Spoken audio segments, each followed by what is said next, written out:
So what we're going to be covering tonight, if you were in the fundamentals class the last couple of weeks, we've been talking about escapes, and those escapes inevitably end up in Ashi, right? So whether it's the mount escape or whether it's the back escape if they choose to step over. So as we end up in that Ashi position, what we want to focus on is now combining those two and making sure we go all the way to the finish for the foot lock. Many of you chose to do the sweep that we had the option to do at that time rather than the foot lock, so now you're going to get a little bit of experience with it.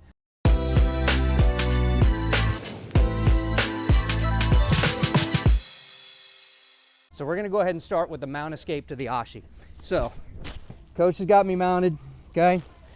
So super important, I must run the seat belt with my arm across his waist, okay? So if I do not make a connection between my elbow and his hip, okay, he has the ability to be able to take technical mount, and then he is going to take my back, okay? So it's super important that we're in this position. I make this connection with my elbow to his hip bone, right across his waist here.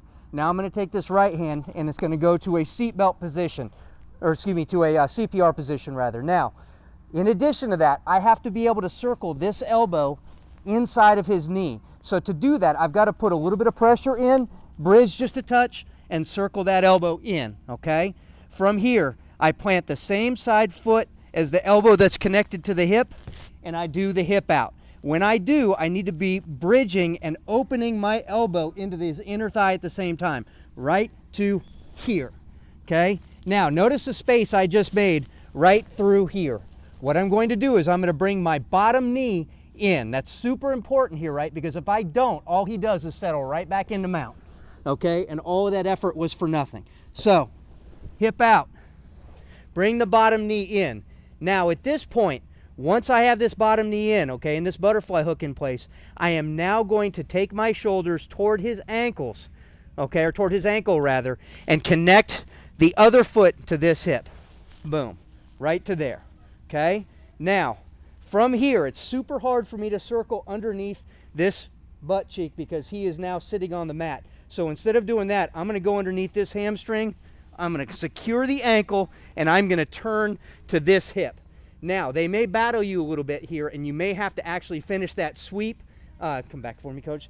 Here, he knows I want to be to this hip, and he's going to try and stop me from doing it. So when that happens, I'm going to raise my hips and turn outwards, okay? From here, I'm going to take my top hand and plant it into his shin, extend back to where my forearm is no longer on his calf, it's now on his Achilles, okay?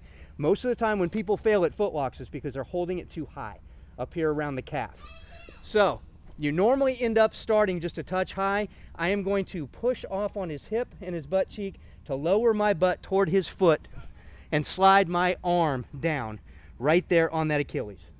This hand goes to the shin, this hand circles to the wrist. I tuck my elbow, fall to that shoulder. I now look down and back behind me as I extend my hips forward for the finish. Again, he has me mounted. Arm goes across the waist, elbow stays connected to that hip bone.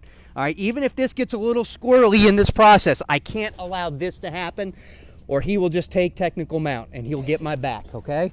So even if this gets super, super scrambly, I've got to keep this elbow connected to that hip to stop it. From there, you may have to hip out again to make enough space to get that knee through. Bring the bottom knee through, bring the shoulders to the other ankle, and as I do, notice this foot went from out here to onto his hip. And then I pinch and connect my knee to my ankle here, circle the foot, extend and sweep. From here, I'm still pretty high. As you can see, I'm at his calf. I'm not at his Achilles. Okay, slight little adjustment there. Now I'm on his Achilles. Post on his shin, circle the other hand to my wrist, tuck the elbow to where the shoulder is touching the mat, turn and extend. Okay? Any questions on that? Absolutely. So again, across his waist like a seatbelt, elbow to hip connection, CPR on the opposite hip. okay? Quick bridge if I'm having trouble getting this elbow to the inside, okay? Because if without this elbow to the inside, there is no elbow knee escape. So again, quick bridge and circle that knee, elbow inside of his knee. From there, bring the foot out, hip out, okay? And again, if I don't make this much space, I may have to actually hip out again, okay? From there, bring that knee in. I then circle my shoulders toward his ankle and bring this foot to his hip. From here, I lift and turn outward, put this hand on the shin, extend, slide the arm down, connect, tuck the elbow out of the way to the shoulder, look away, and extend. Super important. People like to try and finish on the elbow. Don't. Tuck it underneath you, okay? Look away and extend. Any questions? All right, partner up and try it on 3. 1, 2. So I had to go back through and talk to you guys one-on-one because there's one key detail that I left out, right? So once we are, just go ahead and come to the mount, please. Once we get to this position, right, and we transition from our escape to our Ashi, okay, it's super important that my hips are either at or above his knee line, right, okay? If I'm this low, I can't get any leverage, I can't keep this pinch, and he's going to escape, period. So I need to make sure that as I'm here, if I'm not high enough, I am going to bring my knee and connect it to my ankle. Now, when I said that to some of y'all did this and brought your ankle to your knee. Notice that doesn't change my hip line, right? Okay, I need to be able to bring my knee to my ankle. And notice when I did that, that corrected that whole problem right there, okay? So make sure when you drop into Ashi, if your hips are not even with the knee, you must bring this knee to that ankle, and that is going to solve that problem for you, okay? All right, back control, please. Next thing we're going to talk about is how we're going to make our Ashi entry off of a back escape, okay?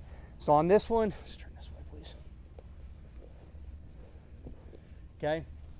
First of all, let's make sure first priority is what? Defending the neck, right? So we are going to go thumb in on the wrist. This hand is going to reinforce that by reaching deep and then pulling that elbow to our hip, okay? From here, I am going to get him flat, bring my feet in tight, and I need to get my shoulders flat to the mat, out the weak side, right to here.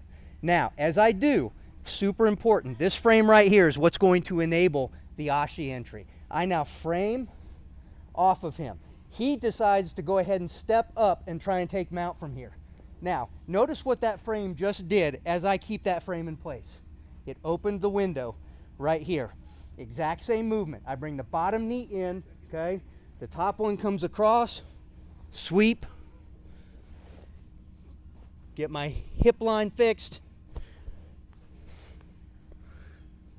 tuck the shoulder, look away, okay? Again. Make sure, priority 1, we defend the neck, thumb in at the wrist, reinforcing the hand by reaching far over his arm and bringing that elbow to my hip. Get him flat, bring my feet in close. I then go out the weak side to get my shoulders flat to the mat. And this frame goes in place. Now, notice I'm not framing on his hips, right? I am framing on his torso or at his chest, okay? And I'm forming an L with this arm right here. I want him to have to come over the top of that. All right, and notice, as soon as that happened, that window opens up. Pinch, turn. Sometimes, you notice what I just did right there? I have to do that to be able to circle that hand back in, but when I do, I am going to close my hips right back up, okay, to fix that knee line issue. From there, tuck, finish. Okay, now, options. You can do a ball and chain grip here. That's fine too. If you do, you're going to bring your hands toward your chin, almost like you're doing an upright row to do it. Just like so, okay? Just another option for you if you decide you want to play with it. One more time, different angle. Comes over the top with the overhook side, thumb in. This hand reaches far. Tuck the elbow to the hip to be able to help reinforce it. Get him flat, okay? From there, I go out the weak side. And and this frame comes into place right here. Super important, okay? I don't want to be high on him, because if that happens, he's going to drive that arm past me and he's going to get control of the situation. So I want that elbow to be close to the mat or on the mat right there, and just keep that frame in place. When he comes over the top, boom, right there. It's just a quick hip out using that frame to set it up. Sweep, adjust, get your shoulder to the mat by tucking your elbow to your hip, look away, break. What you got? So when we were doing this last time, there'd be a couple times where I noticed I was like still, like whenever we'd go to the ground, I'd still be a little high and I'd have to readjust. Yep. Is that a hip problem? Where it's like my hips weren't close enough? No, it's what it is that there's no guarantee that his foot's going to be in the perfect position when you reach over it, right? So when that happens, I end up too high, like right here, right? I know we want to be on the Achilles, okay? What I'm going to do is I'm going to keep this pinch tight, right? And I'm going to extend my hips backwards this way to open up just a little bit of space right there. Notice I didn't take any tension off of this leg. I kept it just like this, right? And a lot of tension here because that's reinforcing it. My primary control mechanism is the pinch between my knee and my ankle. Okay, so as I open this up to make the space and to be able to get low, I need to have another control mechanism. That's going to be this right here. Okay, from there, slide it down, just like so. But have a tight grip. It shouldn't be loose, right? It should be good and tight, okay? From there, center back in, hide, break. Any questions? Let's try it on 3. 1, 2.